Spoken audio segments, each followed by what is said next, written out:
하나님께 택함을 받은 이스라엘 백성들은 하나님과의 언약을 지키지 못하였습니다. 계속해서 돌아오라는 하나님의 외침이 있었지만 그럼에도 불구하고 그들은 끝내 하나님께 돌아오지 않았습니다.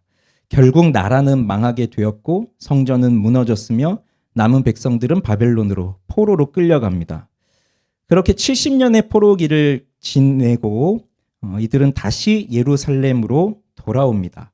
돌아와서 해야 할 일은 성전을 짓고 성벽을 쌓고 하는 일인데 사실 이건 그 이전 그들의 조상들이 해야 했던 일과 동일한 것입니다. 즉 하나님의 언약을 기억하고 하나님의 말씀을 따라서 하나님이 주신 그 땅에서 하나님의 거룩함을 드러내며 하나님을 예배하는 자로 살아가는 삶, 그것을 살아내는 것, 이들에게 주어진 사명입니다. 그래서 돌아온 자들은 성전을 지었고요, 성벽을 지었습니다. 많은 어려움이 있었죠. 그럼에도 이들은 성전과 성벽을 완공했습니다. 이로써 하나님의 일하심을 그들의 두 눈으로 똑똑히 보았습니다. 나의 손을 통해서 일하시는 하나님의 손을 보았습니다. 그렇게 성벽 공사가 끝난 후에 이들이 모여서 한 것은 하나님의 말씀을 듣는 일이었어요. 그날이 이제 일곱째 달 첫날, 곧 나팔절이었습니다.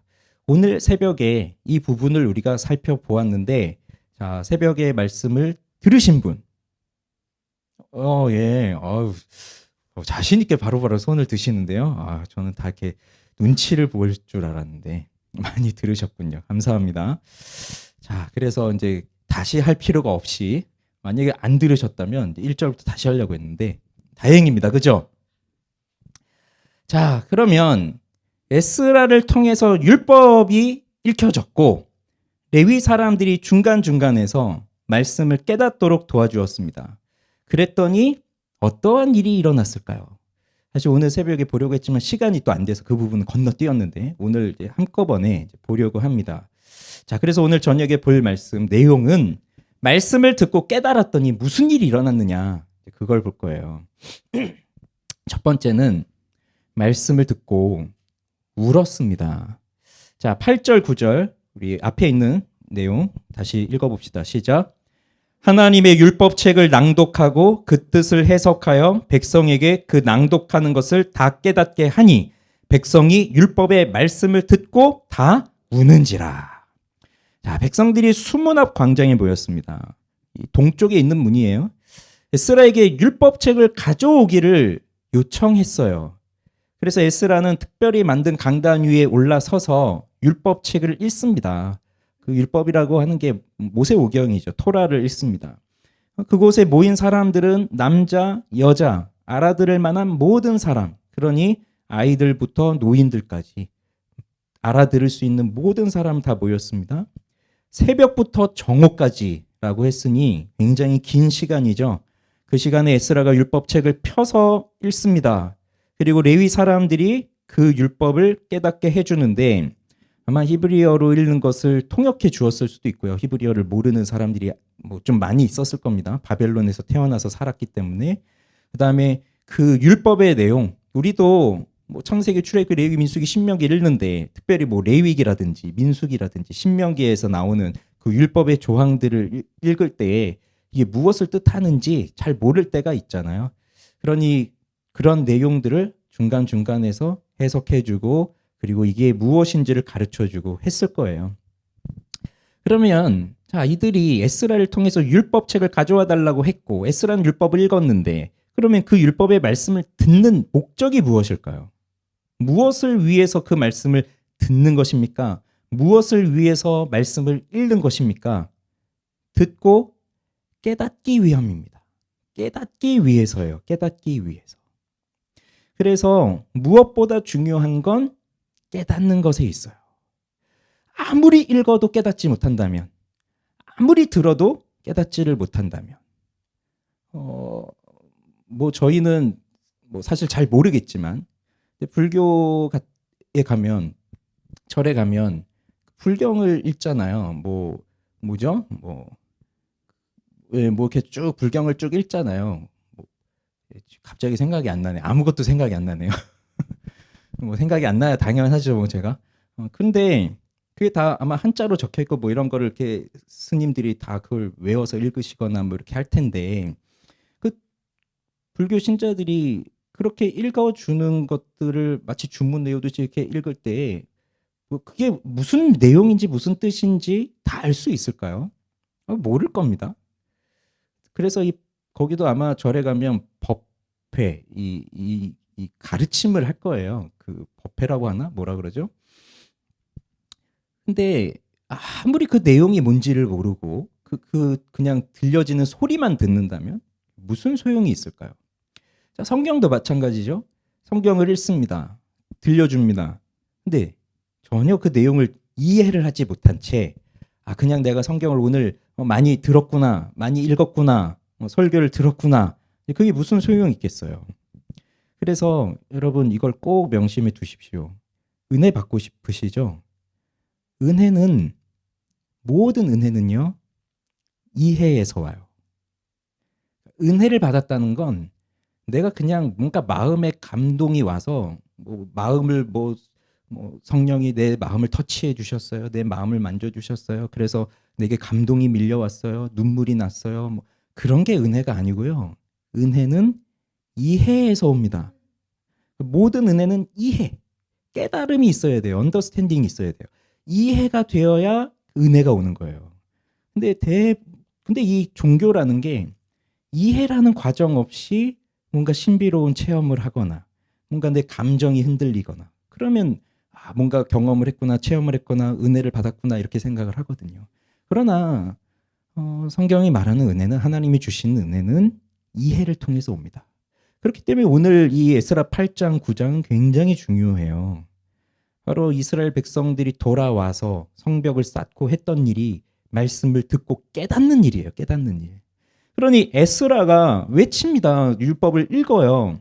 근데 그 읽어주는데 사람들이 그게 무슨 말인지를 모른 채 6시간 동안 계속 서서 그냥 듣고만 있다.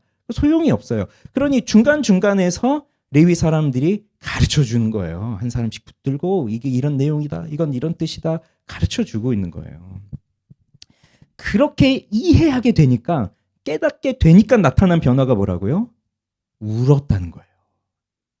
그래서 이거는 이제 그냥 아무 이유 없이 마음에 감동이 와서 이렇게 눈물이 나는 경우들이 있어요. 우리는 눈물이 많잖아요. 그래서 드라마를 보다가도 눈물이 나고 그 무슨 뭐 예능 프로를 보다가도 또 감동이 오면 눈물이 나고 또 불우한 이웃을 보면 또 눈물이 나고 그게 우리들이지만 그렇지만 여기서 나오는 거는요. 말씀을 듣고 깨달으니까 눈물이 나는 겁니다. 왜 그럴까요? 왜? 이게 말씀의 감화예요. 그래서 우리도 아마 그 경험들이 다 있으실 겁니다. 말씀을 들으면서 또는 말씀을 읽으면서 눈물이 났던 경험이 있으실 거예요. 왜 그러느냐? 깨달았기 때문이에요. 그럼 무엇을 깨달은 거죠? 하나님의 말씀, 그리고 나의 죄, 나의 죄의 비참함, 이걸 깨달은 거예요. 그러니 이건 단순한 감정의 변화가 와서 잠시 눈물을 흘리는 게 아니라 정확한 지식과 이해를 통해서 오는 눈물입니다. 하나님의 성품을 깨닫는 거예요. 하나님이 어떠한 분이신지를 깨닫는 거예요. 그래서 하나님의 성품을 우리 교리반 하신 분들은 이제 오늘 열심히 외우셨잖아요. 그죠? 아까도 무한성에 대해서 얘기를 했는데 외웠어요. 그런 하나님의 성품들을 쭉 외웠어요. 근데 그 교리반 시험 준비하다가 눈물을 흘리신 분 계실까요? 그런 분 계시면 내일 교리반 시험 준비하다가 눈물을 흘릴 수 있잖아요. 왜? 너무 은혜가 돼가지고 내가 몰랐더니 하나님의 성품을 내가 이렇게 깨닫게 되다니. 그런 분이 계시면 좋겠지만 안 계실 것 같고 그랬어요. 이제 그렇게 외웠어요. 근데 그 하나님의 크고 위대하심이 오늘 내 인생 가운데 정말 나타난 거예요. 그걸 말씀을 읽으면서 말씀을 들으면서 정말 깨달았어요. 하나님이 내 인생에 어떻게 하셨는지. 그러니까 말씀을 듣기 전까지는 몰랐거든요. 내가 살아온 인생길에 하나님이 나한테 어떻게 해주셨는지를 모르고 있었다가 이 성경을 읽으면서 설교를 듣다가 깨닫게 된 거예요. 하나님이 깨닫게 해주신 거예요. 그랬더니 감동이 되는 거죠. 하나님이 나한테 이렇게 하셨다고? 하나님이 이러한 분이셨다고? 그래서 그 하나님의 크고 높고 위대하심을 발견하는데 나는 왜 이런 사람일까? 그래서 우리는 주님의 그 높고 위대하심 앞에 나는 너무 하찮은 존재다라는 것을 깨닫게 되면 그냥 눈물이 나올 수밖에 없어요. 그러면서 이런 나를 사랑하시는 하나님의 은혜, 이걸 경험하게 되니까, 그리고 왜 나는 그동안 이렇게 살지 못했을까 하면서 이제는 이렇게 살아야 되겠구나 하는 그 간절한 열망이 속에서 생기면서 눈물이 납니다. 이렇게 말씀을 듣고 깨달은 사람들은 이제 어떤 일이 일어날까요? 말씀에 순종하고 싶어지는 거죠. 그래서 그냥 울고 그런 거 있어요. 그래서 우리 옛날에도 어린 시절에 수련회 가면 참 많이 울었어요. 근데 이제 그게 저는 그렇게 생각해요. 이게 뭐 말씀을 깊이 깨닫고 그런 게 아니라 그냥 분위기 자체가 우는 분위기가 되니까 뭐 수련회 마지막 날 특히 그럼 막 기도하면서 울어요. 그리고 이제 기도회가 마치면 그 다음에는 언제 그랬냐는 듯이 아주 밝게 뭐 정말 이렇게 막 노는 거. 오늘 이 8장에도 보면 슬퍼하지 말고 기뻐 뛰놀라 이렇게 했지만 그거 말고 은혜 받고 기쁜 거 말고 그냥 정말 그 은혜 받기 이전의 모습하고 동일하게 노는 모습을 이제 참 많이 봤어요. 근데 그런 모습을 볼 때 이렇게 울었다는 게 왠지 그 감정을 토해낸 그런 거? 왜 우리 힘들고 하면 괴롭다가도 한번 울고 나면 좀 속 시원하듯이 그런 일들도 사실 있어요. 우리 교회 안에서도 우리 또 수련회나 이런 거 갔을 때 그런 게 아니라 진짜로 하나님 말씀을 깨닫게 하신 거예요. 그래서 저는 오히려 그렇게 말씀을 깊이 깨닫고 눈물을 흘리고 나면 고요해지거든요. 근데 이건 뭐 저만 그런지 모르겠습니다. 저의 성향이 그래서 그런지 고요하게 또 하나님을 생각하고 또 이런 나에게 은혜를 베푸신 주님을 또 생각하고 난 또 어떻게 살아야 될 것인가 이런 걸 생각하면서 가는데 어쨌든 무슨 변화가 일어날까요? 순종하고 싶은 마음이 일어나는 거예요. 이제 그때부터는 울었다, 속 시원하다 이걸로 끝이 아니라 난 정말 하나님의 말씀에 순종하고 싶다. 그 변화가 일어납니다. 그래서 하나님을 기뻐하는 일이 일어나는 거예요. 그래서 이제 다음 두 번째 이 일이 일어납니다. 자, 12절 같이 읽어보죠. 시작. 모든 백성이 곧 가서 먹고 마시며 나누어 주고 크게 즐거워하니 이는 그들이 그 읽어 들려준 말을 밝히 알미라. 이날이 나팔절이었어요. 백성들이 하나님 말씀 깨닫고 너무 울고 너무 슬퍼하다 보니까 느헤미야와 에스라는 슬퍼하지 말아라. 오늘은 기쁜 날이다. 울지 말아라. 가서 살찐 것을 먹고 단 것을 마셔라. 그리고 준비하지 못한 자에게는 나누어 주어라. 이렇게 이제 백성들에게 명합니다. 그리고 하는 말이 뭐가 있었냐면 여호와로 인하여 기뻐하는 것이 너희의 힘이니라. 우리의 힘이 어디서 나온다고요? 여호와로 인하여 기뻐하는 것. 여기서 나온다고요. 그랬더니 백성들이 가서 먹습니다. 마십니다. 기뻐합니다. 그런데 나누어 주는 일이 일어나요. 이게 말씀의 변화입니다. 12절에 분명히 나오잖아요. 왜 그들이 그렇게 나누어 주고 즐거워했느냐? 왜? 그들이 읽어 들려준 말씀을 밝히 알았기 때문이다. 말씀을 몰랐으면 이렇게 못합니다. 왜 그럴까요? 사람들은요, 살아가면서 여러 가지 관계로 얽혀 있습니다. 여러 가지로 얽혀 있다 보니까 좋게 살아가야 할 관계도 좋지 못할 때가 있어요. 특히 가족인데도 가족끼리 가장 좋은 관계가 있어야 되는데 가족인데도 관계가 안 되고, 우리 교회에서 만났는데 교회에서 만났으면 그 좋은 관계 속에서 살아야 되지만 또 교회에서도 관계가 안 되고, 그러니까요 이들이 52일 동안 성벽을 쌓는데 왜 어찌 트러블이 한 번도 없었겠어요. 뭔가 그 갈등이나 뭐 이런 것들이 분명히 있을 겁니다. 그 사람들 사이에서는 그렇게 엄청난 일을 하고 또 짧은 시간 안에 그렇게 하고 있을 때니까. 그러면 뭔가 좀 관계가 소원해지거나 뭐 이런 부분들이 있고, 또 사실 그런 관계와 상관없이 사회적으로 보면 소외되어 있는 사람들이 또 있어요. 소외되어 있는 사람들. 이 공동체 안에 분명히 있겠죠. 그들이 포로기를 끝내고 여기 돌아왔는데 그나마 좀 넉넉하게 사는 사람도 있겠지만 여전히 가난하고 어려운 사람들도 분명히 있을 것이고, 그럼 그들은 누구의 돌봄도 받지 못한 채 소외되면서 살아가고 있는 사람도 있을 거예요. 그런데 말씀을 듣고 말씀을 밝히 알고 깨닫게 되니까 그 말씀을 깨달은 사람들 속에 무엇이 생길까요? 사랑이 생기는 겁니다. 그래서 하나님의 말씀의 최종은 사랑이에요. 율법도 사랑이에요. 하나님을 사랑해라. 이웃을 사랑해라. 그래서 하나님의 말씀을 깨달았다는 것은 하나님의 뜻과 하나님의 어떠하심을 깨달았다는 것이고, 그럼 하나님의 뜻은 바로 사랑이니까 그 사랑을 깨달았으니 사랑을 실천하게 되어 있는 겁니다. 그래서 말씀을 듣고 그냥 단순히 그렇구나 하고 지나가기만 한다면 사실 삶의 변화는 없어요. 그러나 말씀을 깊이 이해했다는 것은 머릿속의 이해만이 아니라 내 마음을 감동시키고 마음을 바꾸는 일이기 때문에 그 속에서 사랑이 흘러나옵니다. 그러니까 이 사랑은 또 나의 것을 나누어 주게 되어 있는 거예요. 나의 것을 나누어 주고 또 누군가가 나에게 베푸는 것이 있으면 또 기쁘게 받고, 이게 사랑의 관계가 되지 않으면 내 걸 나누어 줄 수가 없고요. 또 사랑의 관계가 되지 않으면 그 사람이 나한테 뭔가를 주려고 할 때도 받으려 하지 않습니다. 저 사람이 뭔데 왜 나한테 이걸 줘? 이런 생각이 또 드니까. 근데 이렇게 서로 주고받고 나눌 수 있다는 것은 사랑의 관계가 됐다는 거예요. 이게 초대교회 때 가장 잘 나타났어요. 복음을 듣고 많은 사람들이 변화됐죠. 예루살렘 교회 공동체가 모여졌죠. 근데 그때 그 초대교회 성도들은 누가 시키지도 않았는데 자기들의 소유를 팔아서 교회에 가지고 옵니다. 가난한 사람들을 위해 써달라고.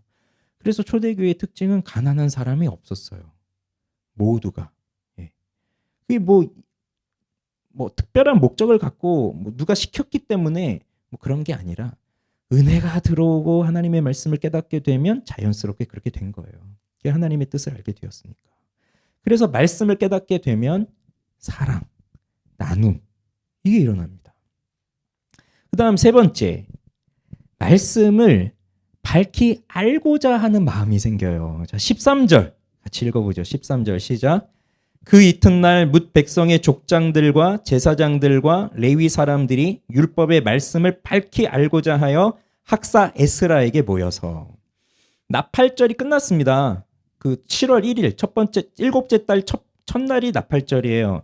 그리고 그 이튿날 된 거예요. 이제 7월 2일. 그때에 백성의 족장들, 제사장들, 레위 사람들이 다시 에스라에게로 옵니다. 이들은 백성들의 지도자죠. 영적인 지도자들입니다. 자, 특히 제사장들, 레위 사람들, 어제 뭐 했어요, 이 사람들은? 어제 중간중간에 서서 사람들에게 그 율법을 가르쳐주고 했던 사람들이에요. 그래서 에스라가 전하는 그 율법의 말씀을 듣고 이들이 가서 중간중간에서 설교했던 그 사람들이에요. 그렇게 보면 이 제사장들, 이 레위 사람들이 주로 하는 일이 뭐냐면 사람들에게 하나님의 말씀을 가르쳐주는 일을 하는 거거든요. 그래서 율법이 얼마나 복잡합니까? 레위기 같은 거 보면 정말 복잡해요. 제사 드리는 그 규례들이 되게 복잡하고, 그 다음에 아론의 아들 나답과 아비후는 잘못된 불 가지고 왔다가 바로 죽어버리잖아요. 하나님이 죽이시고. 이런 걸 보면서 하나님께 제사 드려야 되는구나 했을 때 어쩌면 굉장한 두려움이 있을 수도 있어요. 이거 내가 잘못하다가는 죽을 수도 있겠구나. 그 다음에 그 정결함과 부정함, 그러니까 즉 거룩함과 부정함이 명확하게 레위기에서는 구분이 되거든요. 구별이 돼서 부정한 사람은 성전에 못 들어오고, 부정했을 때는 며칠 동안 또 격리되어 있어야 되고, 뭐 이런 것들이 있는데 그걸 누가 다 판단을 하느냐? 제사장들이 하는 겁니다. 제사장들이 집에 가서 곰팡이가 났구나. 그럼 이 집은 부정하다. 어떤 사람에게 피부병이 났구나. 그 피부의 반점을 보면서 너는 부정하다. 이건 괜찮은 거다. 이런 걸 다 판단해줘야 되는 게 제사장들이고, 그리고 그러니 백성들이 거기서 실수하지 않도록, 율법을 어기지 않도록 율법에 대해서 가르쳐주고 해야 될 게 제사장의 역할이었어요. 그러니 그 전날에도 이 제사장들 레위 사람들이 그렇게 말씀을 가르쳐 준 거죠. 그건 이 사람들이 기본적으로 하나님의 말씀과 율법에 대해서 알고 있었기 때문에 그런 겁니다. 포로에서 돌아왔어요. 이들도 바벨론에 있다가 돌아왔던 사람들이잖아요. 그럼에도 이들은 기본적으로 하나님의 말씀과 율법에 대한 지식을 가지고 있는 사람들이에요. 그러니 가르쳐 줍니다. 그런데 그 전날 있었던 그 감격이 이들 속에서 아마 사라지지 않았을 거예요. 그들도 어떻게 보면 이런 경험이 처음일 수도 있어요. 이렇게 온 백성이 다 모여서 그 모든 회중들이 모여서 그 하나님이 부어주시는 놀라운 부흥의 은혜를 경험한 거거든요. 이런 게 사실 우리가 교회 다니면서 평생을 살아도 어떤 사람에게는 정말 한 번도 경험해 보지 못할 일일 수도 있어요.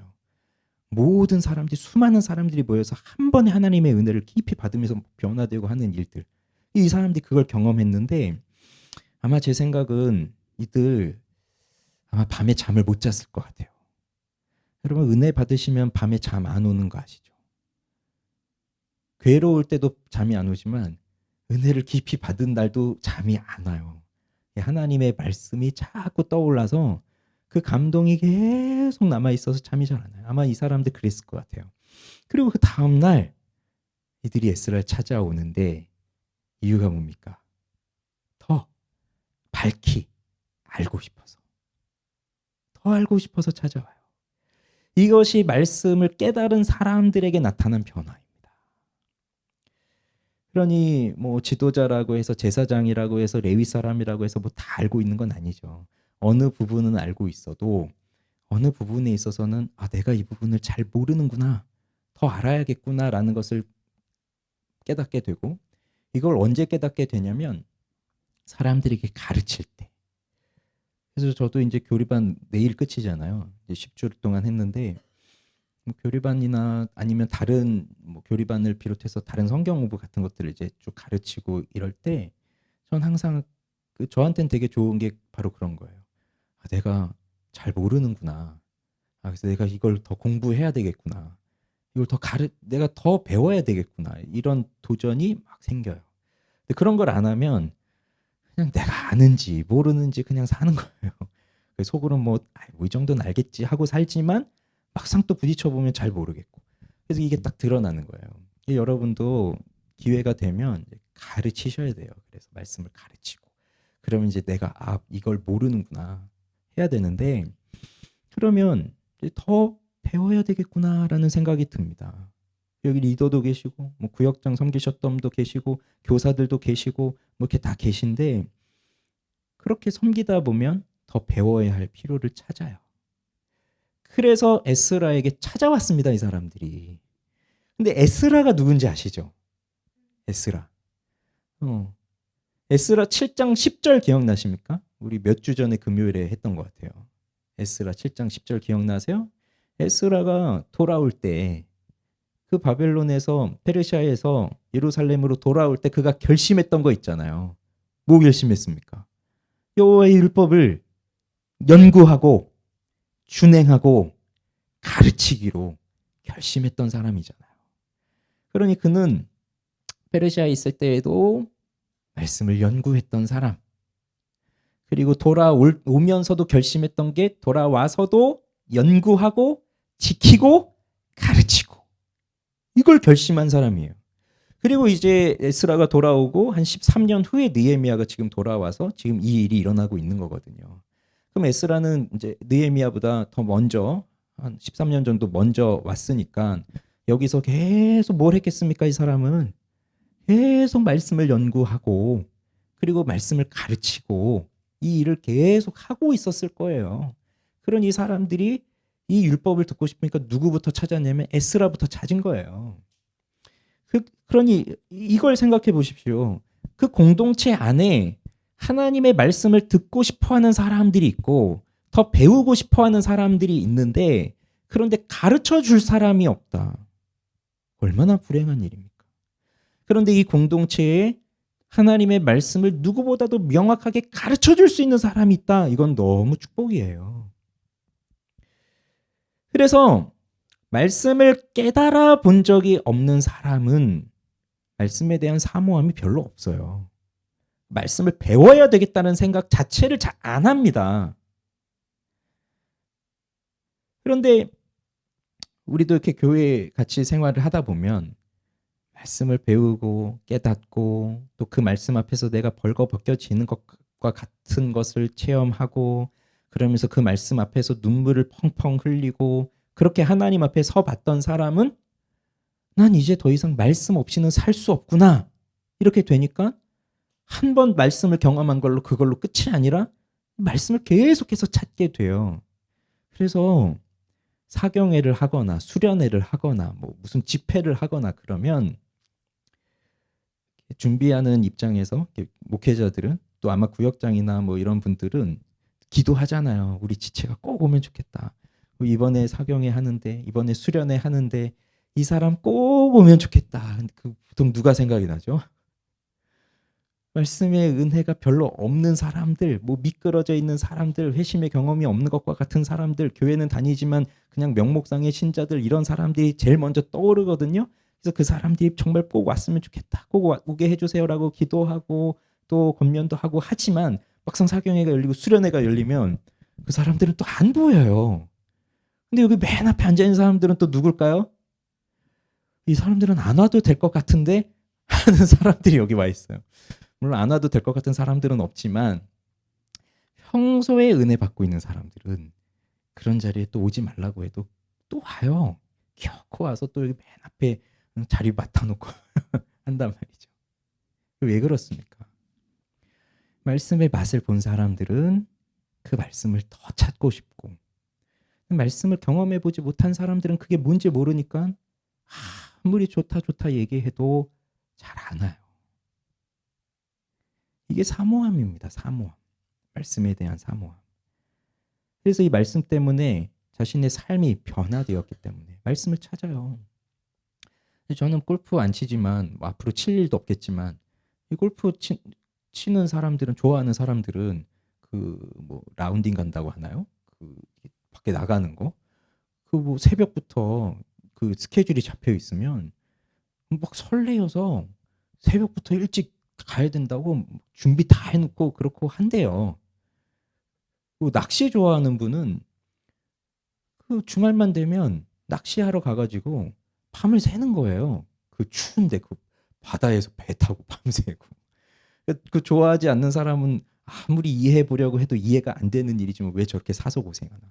전 그 담배 피는 사람들이 제일 어떨 땐 존경스러워요. 그 추운 날, 그냥 참지. 그 추운 날 그 맨발에 그 잠옷바람에 그 밖에 나와서 거기서 담배 피고 그 10분 동안 거기 찬바람 맞으면서 야, 나 같으면 그냥 집에 따뜻한 이불 속에 쉬지. 우리는 이해할 수 없는 그 맛 때문에 그 사람들은 그런 건데 하나님의 말씀이 그래요. 그래서 말씀이 꿀보다 달다고 했는데 그 말씀을 경험해 본 사람들은 더 알고 싶어 합니다. 더. 이게 은혜 받은 사람들의 모습이에요. 그래서 이걸 뭐라고 하냐면 뭐 그런 각자들의 취미 생활에 미쳤다 그러잖아요. 우리들은 성경에 미친 사람들이에요. 어떻게 보면. 그래서 그동안 몰랐던 말씀을 하나하나 깨달아 갈 때마다 내 마음에서 내 머릿속에서 정말 그 복음의 의미와 능력들을 하나하나 깨달아 갈 때마다 정말 그 달콤함을 잊을 수가 없거든요. 근데 왜 더 배우고 싶을까요? 무엇 때문에? 지식을 채우고 싶어서요? 내가 지식 채워서 내가 이렇게 잘 가르쳐야지? 나 이만큼 아는 사람이야? 그런 걸 과시하고 싶어서요? 그런 게 아니라 그냥 하나님의 말씀을 듣고 나니까 하나님을 사랑하게 되고 하나님 사랑하니까 하나님 뜻대로 살고 싶은데 하나님의 뜻이 뭔지를 모르니까 답답한 거예요. 우리 살면서 뭔가를 결정하고 해야 되는데 하나님의 뜻이 뭔지를 모르겠어요. 답답하죠. 그냥 하나님 말씀을 찾는 거예요. 계속 성경 읽고 설교를 듣고 말씀을 묵상하고 그러면서 발견해 가는 겁니다. 그럴 때 발견하는 말씀이 얼마나 달콤한데요. 그러니까 또 나오는 거예요. 그래서 이 공동체에는 놀라운 축복입니다. 가르쳐주는 사람, 연구하고 준행하고 가르치기로 결심한 사람이 있고 더 배우고 싶은 사람이 있고 이루어지는 거죠. 자, 네 번째는요. 말씀대로 지키는 일이 일어납니다. 말씀대로 지키는 일. 자, 17, 18절 읽어봅니다. 시작. 사로잡혔다가 돌아온 회중이 다 초막을 짓고 그 안에서 거하니 눈의 아들 여호수아 때로부터 그 날까지 이스라엘 자손이 이같이 행한 일이 없었으므로 이에 크게 기뻐하며 에스라는 첫날부터 끝날까지 날마다 하나님의 율법책을 낭독하고 무리가 이레 동안 절기를 지키고 여덟째 날에 규례를 따라 성회를 열었느니라. 자, 이렇게 이 제사장들, 레위 사람들, 지도자들이 에스라에게 와서 율법을 이제 자세히 들여다보기 시작하고 배우기 시작하니까 이제 뭐가 보였냐면 초막절이라고 하는 게 보입니다. 율법에 기록된 초막절. 근데 이 초막절은요, 무교절. 자, 무교절은 유월절, 그 다음에 77절. 이 6월절부터 이제 77절, 50일 후에 있는. 그래서 오순절이라고도 하고, 맥추절. 보리, 밀의 이제 첫 수확 때 감사를 드리는 맥추절. 그래서 6월절, 맥추절, 또는 이제 무교절, 77절. 요 명칭이 좀 같이 쓰는 명칭들이에요. 그것과 함께 3대 순례 절기, 즉 예루살렘에 와서 지켜야 될 절기예요. 6월절, 77절, 초막절 이렇게 세 개는요. 그러니 구약 때 7개의 절기가 주어졌지만 그 중에도 이 세 개는 가장 기본적으로 지켜야 할 절기였으니 이들이 초막절에 대해서 몰랐을까요? 초막절을 처음 들어보는 걸까요? 여러분 기억나십니까? 에스라? 우리가 느헤미야 전에 에스라 묵상했잖아요. 에스라 3장에서 뭐 했습니까? 그때도 7째 달에 모여서 성전 지대 놓기 전에 초막절을 지켰습니다. 그런데 오늘 본문은 좀 특이하잖아요. 마치 초막절을 처음 지킨 것처럼. 그래서 눈의 아들 여호수아 때부터 이같이 행한 일이 없었다. 초막절을. 무슨 차이일까요? 자, 이겁니다. 초막절에 대해서 모르는 게 아니니 이들은 지켜왔고, 그 에스라 3장에 나오는 그 성전 지대를 놓을 때 귀환해서 바로예요. 귀환해서 바로. 그때도 초막절을 지켰지만 그때 그 초막절을 지킬 때 그 당시에 사람들이 집중했던 건 뭐였냐면 규례대로 번제를 드리는 거였어요. 정해진 제물을 드리는 거였어요. 그런데 이제 율법을 세세하게 보니까 초막절을 어떻게 지켜야 된다는 게 나옵니다. 이게 왜 이런 혼란이 생기냐면 지금 우리는 다 성경책을 하나씩 가지고 있어요. 스마트폰에도 다 있고. 근데 이 당시는 책이 없잖아요. 성경책을 자기 손에 들고 다니고 제사장이라고 해서 자기 개인 성경책이 있어서 그거 보면서 집에서 연구하고 그런 게 아니잖아요. 두루마리로 크게 이렇게 있으니까 어디 회당 가야 있고 뭐 그걸 이제 단체로 읽고 해야 되니까 자세히 볼기가 참 쉽지 않았던 거죠. 그러니 초막절을 지켜야 된다라는 것은 전에서 듣고 들었지만 그걸 어떻게 지켜야 되는지에 대해서는 구체적으로 몰랐을 수도 있는데 이제 밝히 알기 위해서 자세히 말씀을 연구하다 보니 초막절은 이렇게 지켜라라고 하는 게 나옵니다. 레위기 23장에 보면 제가 읽어드릴게요.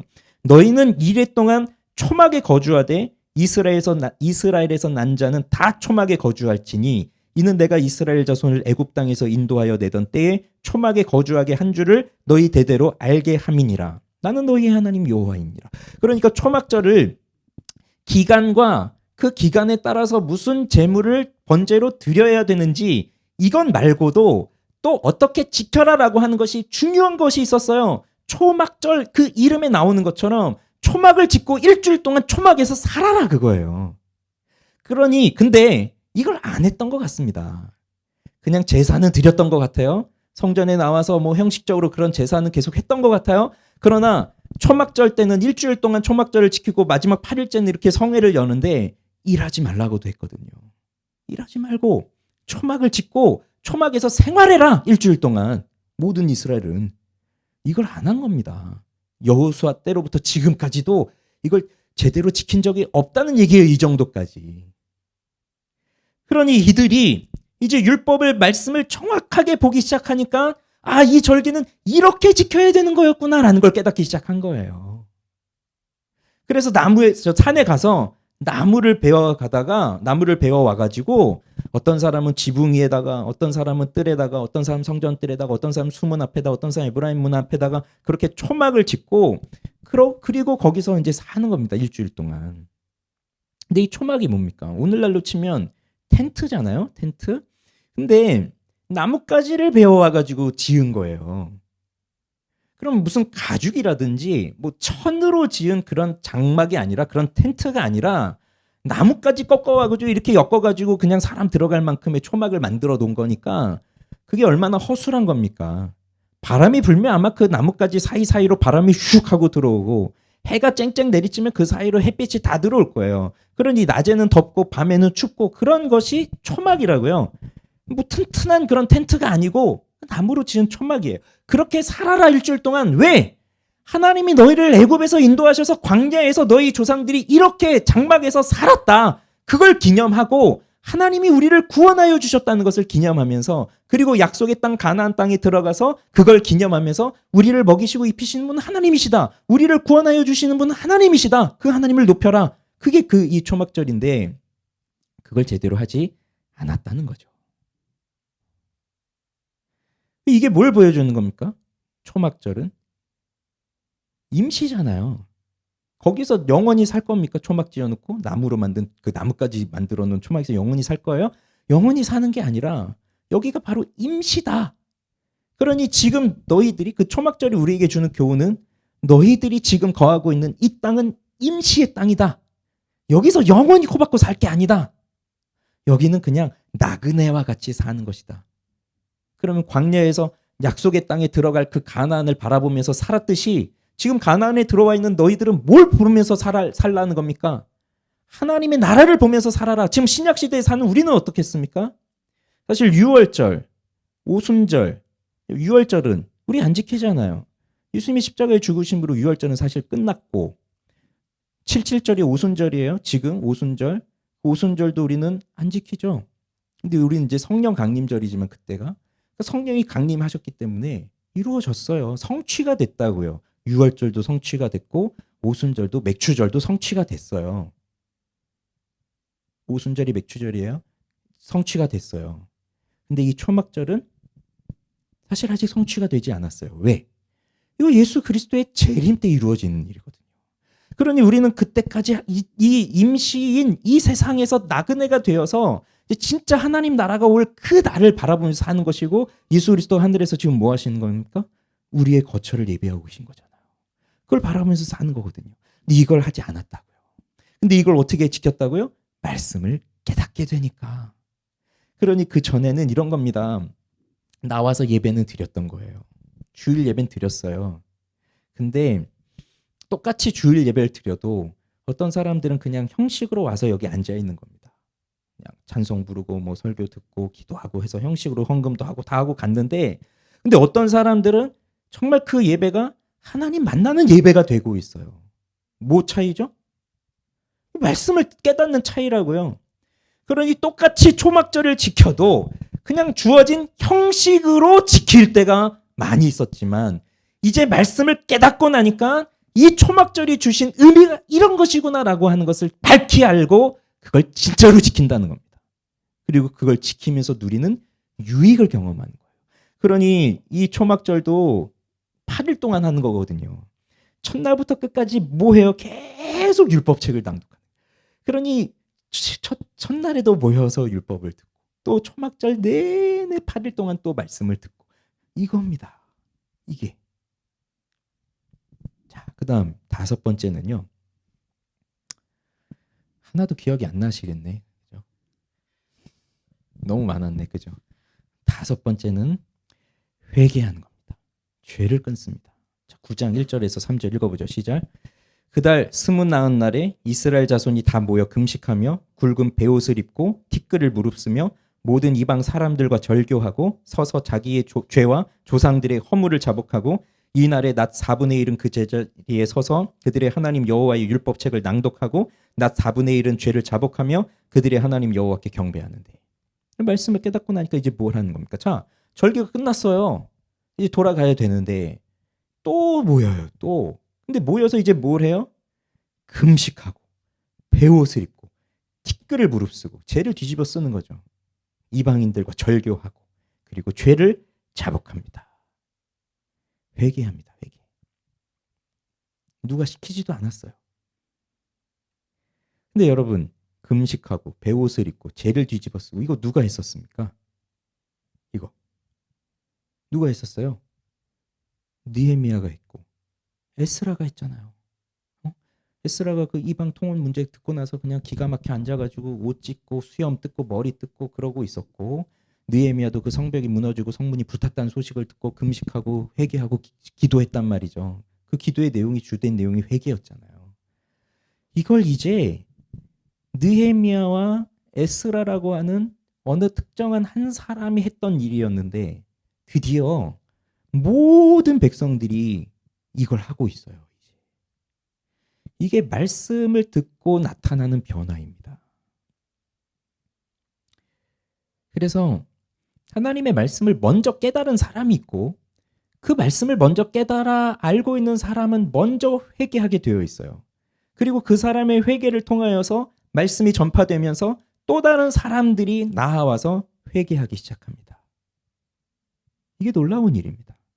그러니 회개도 하나님의 말씀을 깨닫지를 못하면 회개할 수가 없어요. 말씀을 깨닫는 것 자체가 나의 죄를 깨닫는 것이거든요. 그러니 말씀을 깨달은 적이 없는 사람은 내가 무슨 죄인인지를 몰라요. 그냥 교회에서 계속 당신 죄인입니다. 당신 죄인입니다. 당신 위해서 예수님 십자가에서 죽으셨습니다. 계속 그렇게 가르쳐 주니까 뭐 그냥 내가 죄인인가 보다 하고 그냥 지나가 버리지, 하나님 말씀 앞에 서본 사람은 그냥 지나갈 수가 없거든요. 내가 죄인이라는 걸 명확히 깨달았는데 두려워 견딜 수가 없어요. 있을 수가 없어요. 그걸 경험하는 사람들은. 그러니 회개할 수밖에 없어요. 근데 이 세상의 사람들이 회개를 하지 않잖아요. 그리고 죄를 짓고도 더 당당하잖아요. 세상의 사람들은. 왜 그런 거예요? 말씀이 없으니까. 그들은 죄를 짓고도 당당해요. 죄가 죄인 줄을 모르기 때문에. 자, 여기 중요한 일이 나옵니다. 이방 사람들과 절교했다고 나옵니다. 지금 끊임없이 이스라엘 사람들이 범하고 있는 죄 중에 하나가 이방인들과의 결혼 문제예요. 이것 때문에 결국 나라가 망하고 포로로 끌려갔는데 돌아왔던 사람들이 또 와서 하는 일이 또 이거였어요. 이방 사람들하고 또 관계 맺고 결혼하고 그렇게 결혼 관계를 맺고, 그럼 결국 또 우상 숭배로 빠져버리고, 그런데 드디어 절교하고 끊어내는 겁니다. 이제 이방 사람들하고. 그리고 또 뭘 하죠? 자기의 죄와 조상의 허물들을 자복합니다. 여러분 이걸 잘 기억하셔야 돼요. 이걸 잘 기억하셔야 돼요. 말씀을 깨달은 사람은 나의 죄도 회개합니다. 그런데 동시에 다른 사람들의 죄를 회개해요.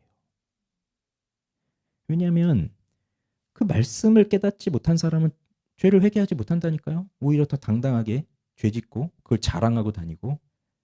그러면 말씀을 깨달은 사람들은요, 그런 사람들을 보면서 야, 저 사람 어떻게 저렇게 사냐? 야, 저 사람 정말 진짜 하나님 앞에 정말 벌 받아야 돼. 이런 생각하면서 욕하면서 사는 게 아니라 그들을 보면서 마치 내가 지은 죄처럼 그들을 위해서 회개하는 것이, 그게 말씀을 깨달은 사람의 회개예요. 사실 말씀을 깨달은 사람의 죄가 얼마나 크겠어요? 그렇게 크지 않을 거잖아요. 회개하고 얼마나 거룩하게 살고 겸손하게 살고. 그러나 그 다른 사람들의 죄를 위해서 간절히 기도합니다. 이게 놀라운 변화예요. 이게 느헤미야가 그랬던 거고, 에스라가 그랬던 거고, 다니엘이 그랬던 거고, 선지자들이 그랬던 거고. 그런데 이것을 공동체가 하기 시작한 거예요. 그러니 오늘 우리들이 살고 있는 이 시대를 봐보세요. 이 세상을 봐보세요. 막 죄를 짓고도 막 살잖아요. 그냥 사람들이, 세상의 사람들이. 이 시대가 돌아가는 걸 봐보세요. 거기 거룩함이라는 게 있습니까? 양심이라는 게 있습니까? 정결함이라는 게 있습니까? 아마 여러분 정말 정말 싫고 그 생각하기도 싫은 그 끔찍한 일들이 지금 막 일어나고 있는데, 근데 그걸 누구도 제어할 수 없고 누구도 잘못했다고 할 수 없고, 오히려 그들은 교회를 비난하고, 오히려 교회가 왜 자기들의 그 취향이라고 해야 될까요? 왜 자기들의 그런 거를 왜 너희들이 차별하고 그러냐고 교회를 오히려 비판하고 뭐 하잖아요. 그럴 때 우리는 어떻게 해야 된다고요? 그들의 죄를 우리가 대신 기도하는 거예요. 이게 말씀을 들은 사람들의 변화. 그 회개가 일어난 겁니다. 마지막 6번째는 하나님의 일하심과 성품을 송축합니다. 자, 9장 5절 하반절 읽어봅니다. 시작. 너희 무리는 마땅히 일어나 영원부터 영원까지 계신 너희 하나님 여호와를 송축할지어다. 주여, 주의 영화로운 이름을 송축하올 것은 주의 이름이 존귀하여 모든 송축이나 찬양에서 뛰어남이니이다. 말씀을 깨달았다는 것은 하나님의 성품을 깨달았다는 겁니다. 하나님이 행하신 일을 깨달았다는 겁니다. 내게 무슨 일을 하셨는지, 우리나라에 무슨 일을 하셨는지, 하나님이 어떻게 하셨는지 깨달았다는 겁니다. 그래서 6절부터, 오늘 시간이 없어서 못 읽지만 6절부터 끝까지를 보면 그 하나님께서 이스라엘 백성들에게 무엇을 하셨는지, 하나님이 이 세상을 창조하신 것부터 시작해서 우리를 이곳에 택하셔서 구원하셔서 이곳에 인도하신 것까지를 쭉 기록하면서 하나님을 찬양해요. 그러니 진짜 찬양을 올려드리는 거예요. 찬양은 경험입니다. 여러분, 찬양은 경험에서 나오는 거예요. 경험하지 않은 사람은 찬양할 수 없어요. 노래는 부를 수 있겠지. 진짜 찬양은 그 하나님을 만난 사람이 하는 거예요. 그 하나님을 만났다는 건 하나님의 말씀을 깨달았다는 거거든요. 그래서 그 하나님을 만난다는 것에 대해서 자꾸 이렇게 혼동하시는 분들이 계신데, 뭔가 신비한 뭔가 내 눈에 보이나? 그게 아니라 하나님을 만난 건 깨달았다는 겁니다. 이해했다는 겁니다. 하나님의 말씀을 듣고 깨달았다는 거예요. 그게 하나님 만났다는 거예요. 우리가 예배 시간 하나님 만나게 해주세요라고 하는 건 뭐냐면 하나님의 말씀을 듣고 깨달았다는 거예요. 그게. 예. 혼동하지 마세요. 뭔가 뭐 신비한 체험을 하고 뭐 내가 뭐 방언을 하고 뭐 환상을 보고 그런 걸 말하는 게 아니라 하나님의 말씀을 깨달았다는 겁니다. 아무리 무슨 방언을 하고 신비한 체험을 해도 말씀을 깨달았지 않대 그 사람 하나님 만난 거 아니에요. 이거 혼동하지 마세요. 자꾸. 그렇게 하나님의 말씀을 깨달은 사람들은 하나님을 찬양하게 되어 있어요. 왜? 내 인생 속에서 하나님이 하신 일들을 보게 되었으니까. 세상을 창조하신 하나님, 나를 택하신 하나님, 이런 나를 구원하신 하나님. 그 하나님을 찬양하는 거예요. 그렇게 되니까 이게 뭐죠? 예배자의 삶을 사는 겁니다. 자, 그럼 말씀을 마칠게요. 성전 완공, 성벽 완공으로 모든 게 끝난 게 아니라 새로운 시작입니다. 자, 우리가 주님께 부름을 받고 구원의 은혜를 받았다면 그게 끝이 아니고 시작이에요. 시작. 우리는 이 땅에서 하나님의 뜻을 따라 살아야 돼요. 근데 문제는 한번 은혜를 경험했다고 해도 계속해서 죄의 유혹에 빠지고 또 습관적인 죄에 빠지고 그리고 내가 구원받았다라는 그 그릇된 안정감이 내 속에 들어와서 방심하면서 살고 그다음에 회개하면 다 들어주셔 용서해 주셔라고 하면서 잘못된 회개를 남발하고 이게 이제 우리들의 모습이에요. 이렇게 살던 우리들인데 이런 우리가 정말 하나님이 기뻐하시는 삶을 살아가기 위해서는 말씀을 깨닫는 것. 이게 필요한 겁니다. 그래서 우리가 항상 기도해야 될 것은 에스라와 같은 느헤미야와 같은 설교자와 지도자를 우리 교회에 세워주십시오. 이게 우리 기도 제목이어야 하고요. 그런데 아무리 말씀을 듣고 싶은데 말씀을 전해주는 설교자가 없으면 어떡할 거예요? 말씀을 가르쳐주는 교사가 없어요. 말씀을 인도해주는 그 구역장 리더가 없어요. 뭐 어떻게 하겠어요? 그러면 답답한 거죠. 그러니 그런 리더들을 영적 지도자들을 세워주시도록 분명한 진리를 명확하게 선포할 수 있는 그런 사람들을 세워주시도록 기도해야 되고 그다음 동시에 우리는 다 그 말씀을 더 배우고 싶습니다라고 하는 간절한 마음으로 나와야 되는 그 사모함. 그래서 에스라에게 율법책 가져와 주세요라고 요청했듯이 그렇게 긴 시간 동안 말씀이 전해지고 설교가 들려져도 아, 왜 이렇게 길어 언제 끝나? 그냥 무슨 우리 뭐 무슨 기념식 있으면 무슨 축사하고 뭐 이런 거 있으면 우리 안 듣잖아요. 그 옛날에 조회할 때 교장 선생님 뭐 얘기할 때 안 듣잖아요. 언제 끝나나 이러고 있지. 근데 그런 게 아니라 정말 한 말씀도 놓치지 않으려고 집중해서 그 말씀을 듣는 그 간절함. 그래서 또 가르쳐 주세요. 또 가르쳐 주세요. 더 알고 싶습니다. 이게 이제 늘 우리 공동체 안에 있어야 되고요. 그리고 그것대로 정말 배운 대로 살아낼 수 있는 용기, 사랑으로 베풀 수 있는 용기, 이게 있어야 되는 거죠. 이게 우리 공동체 안에 일어나게 되기를 바라요. 그래서 우리들이 말씀을 깨닫고 정말 하나님을 예배하는 사람들로 그렇게 살아갈 수 있는